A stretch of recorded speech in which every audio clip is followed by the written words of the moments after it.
Gudo was the emperor's teacher of his time.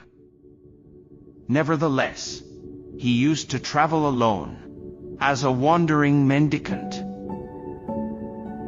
Once when he was on his way to Edo, the cultural and political center of the shogunate, he approached a little village named Takanaka. It was evening, and a heavy rain was falling. Gudo was thoroughly wet. His straw sandals were in pieces. At a farmhouse near the village, he noticed 4 or 5 pairs of sandals in the window and decided to buy some dry ones. The woman who offered him the sandals, seeing how wet he was, invited him in to remain for the night in her home. Gudo accepted, thanking her. He entered and recited a sutra before the family shrine. He was then introduced to the woman's mother and to her children. Observing that the entire family was depressed, Gudo asked what was wrong.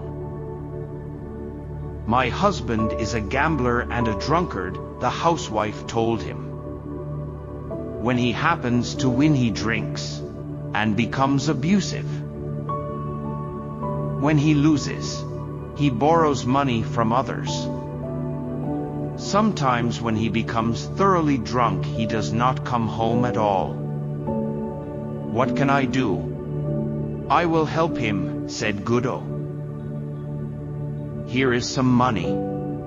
Get me a gallon of fine wine and something good to eat. Then you may retire. I will meditate before the shrine." When the man of the house returned about midnight, quite drunk, he bellowed, "Hey, wife, I am home. Have something for me to eat." "I have something for you," said Gudo. "I happen to be caught in the rain, and your wife kindly asked me to remain here for the night. In return, I have bought some wine and fish, so you might as well have them." The man was delighted. He drank the wine at once, and laid himself down on the floor. Gudo sat in meditation beside him. In the morning, when the husband awoke, he had forgotten about the previous night. "Who are you? Where do you come from?" he asked Gudo, who was still meditating. "I am Gudo of Kyoto, and I am going on to Edo," replied the Zen master. The man was utterly ashamed. He apologized profusely to the teacher of his emperor. Gudo smiled. "Everything in this life is impermanent," he explained. "Life is very brief. If you keep on gambling and drinking, you will have no time left to accomplish anything else, and you will cause your family to suffer too."